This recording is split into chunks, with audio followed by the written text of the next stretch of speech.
Last year, we took a look at a really interesting laptop, the ROG Flow Z13. It was thin, it was light, and it's a convertible. But yet, it could rock a Ryzen 9 and a GTX 1650 combo, which made it really awesome for gaming on the go.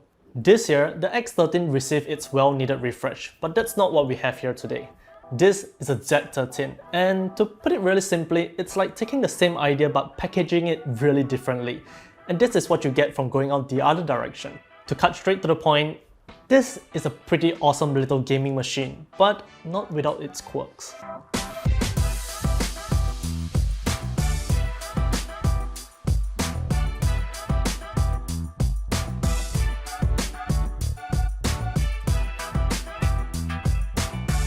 So this is a Z13, and you can already probably tell just from the design itself where that train of thought kind of diverged. Like the X13, it's also a hybrid kind of device, but instead of a convertible, the Z13 is an actual 2-in-1 device like a Microsoft Surface Pen, which of course means there's pros and cons. Unlike a traditional clamshell-type laptop, you can't really use this comfortably on your lap. On the other hand, however, since the keyboard is detachable, it is much easier to use it like an actual tablet. The list goes on, but you get the gist. Definitely make no mistake if you're deciding between the X13 and this, the Z13. If you're talking about design, however, I personally will give it to the Z13. It just looks a little bit more unique, and the overall design just gives it quite a little bit more character while still being quite minimalistic. You're getting a solid build quality here, and the overall chassis is almost entirely made of aluminum. The kickstand is properly solid and remains in position, and there's even a small glass window on the back that showcases some of the internal components, which can be further accentuated with RGB. Gimmicky to some perhaps, but we would say it's a nice touch and really stays true to being an ROG device. Interestingly enough, the ROG branding on the back also acts as the vents for the fans, which is quite a nice touch. By itself, this weighs 1.18 kilograms or about 2.6 pounds.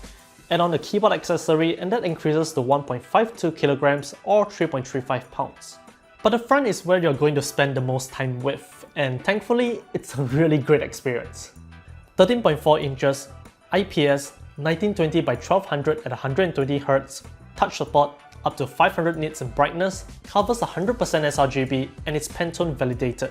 Now of course, it's no OLED, but it's a really good IPS display.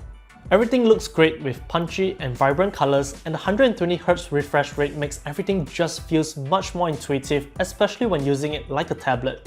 Of course, that also means it's great for gaming as well.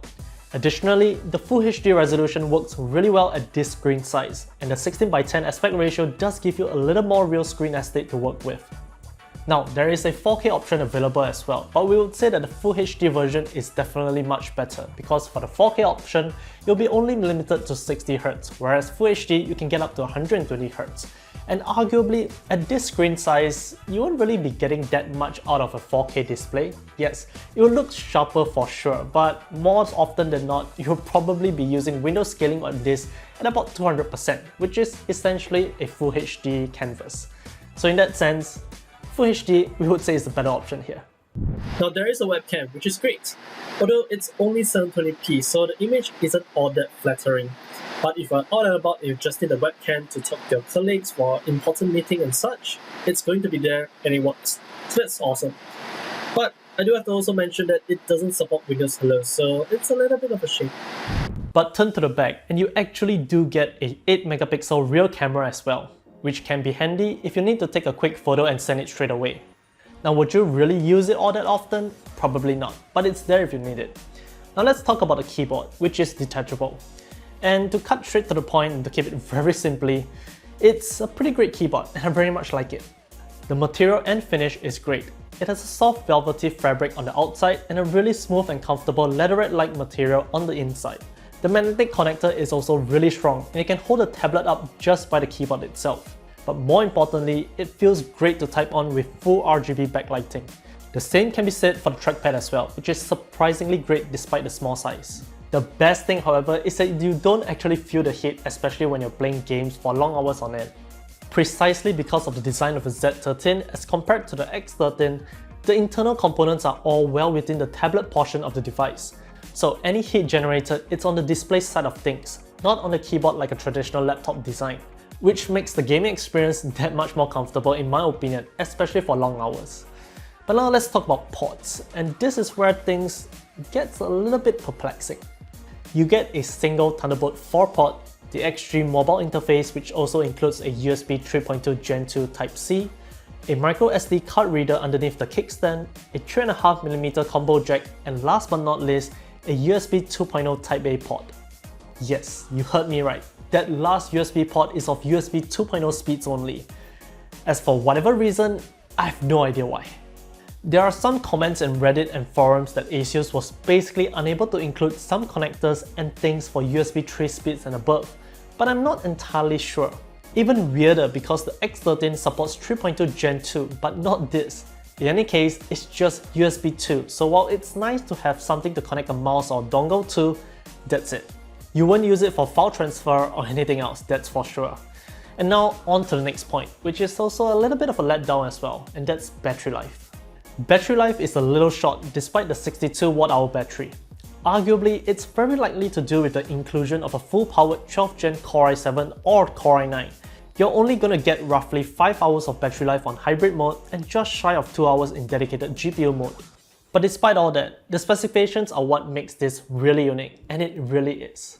For our model, you're getting a Core i7-12700H, GeForce RTX 3050 with a 40W TGP, 16GB of LPDDR5 RAM, and a 512GB PCIe 4.0 SSD. Using Armoury Crate, you'll be able to get access to the different power profiles, namely Silent, Performance, and Turbo, and you'll also be able to access the mux switch to toggle between hybrid or dedicated GPU. First up, we have Cinebench R23 as usual, and as you can evidently tell, while performance isn't all that bad, no matter which profile, they all fall short compared to larger laptops that have the very same CPU. On the other hand, thermals and noise are really well controlled.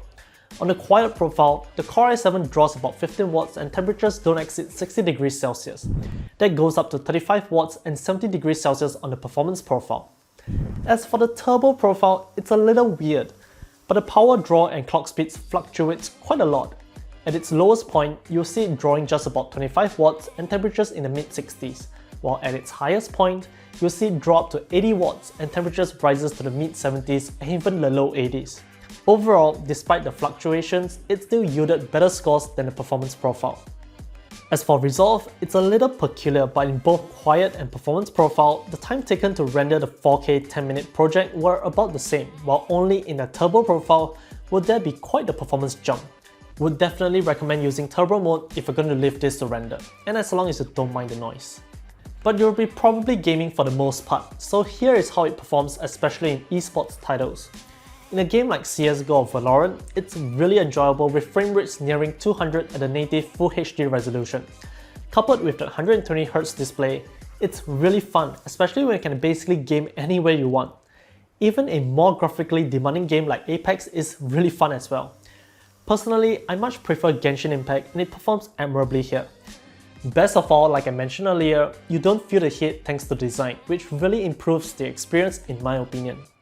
Now you can also game on more demanding AAA titles like Halo or Cyberpunk and it will perform adequately as long as you go easy on the settings.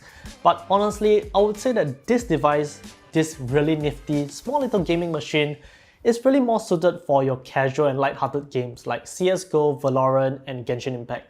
Those games are really enjoyable here. But that's if you use a Z13 by itself. You can use it with the Extreme Mobile, and with that, you get a full-powered RTX 3080 with 100W TGP. And with that combination, of course, you can pretty much play any game you want. In terms of temperatures, it really depends on the game, but for the most part, both the CPU and GPU will hover in the mid-70s with really reasonable noise levels. So all in all, what do I really feel about the ROG Flow Z13? Well, I really do quite like it, and honestly, if I didn't already have a laptop, this would be a serious consideration for me. But of course, the price is still quite a little bit on the high side. At just under 3,000 Singapore dollars, it's about $300 more expensive compared to the equivalent X13, which has a better USB port and better battery life to boot. In terms of US dollars, I don't have the exact pricing except for the Core i9 and RTX 3050 Ti models, but even then, the Z13 is still the more expensive of the two. Needless to say, add on the Extreme Mobile and the pricing gets a little ridiculous. So if you're deciding to look for something new in the meantime and you're looking at the Z13, definitely do also consider the X13. Honestly, both of them are really similar in many aspects, and it really just boils down to which design do you much prefer. The X13 is more of a traditional clamshell type laptop, while the Z13 is a true 2-in-1 hybrid that can be used standalone as a tablet and kitted up with accessories. Overall, the Z13 is a really nice little gaming machine. It is arguably the most powerful in its class. There's nothing else quite like it. But it does have its flaws, and compared to its traditional stabling, perhaps not as great a value. But overall, I'm still really impressed with what Asus has been able to achieve here, and it kind of sets the bar for how portable and powerful a computing device can be. And in that regard, it's really impressive. If you have any questions, let us know in the comment section down below. If you'd like to, do check out the affiliate links in the description as well. If you do, thanks for support. Don't forget to like this video, subscribe to us on YouTube, follow us on Facebook, Twitter, Instagram, and TikTok. Till the next one. See ya!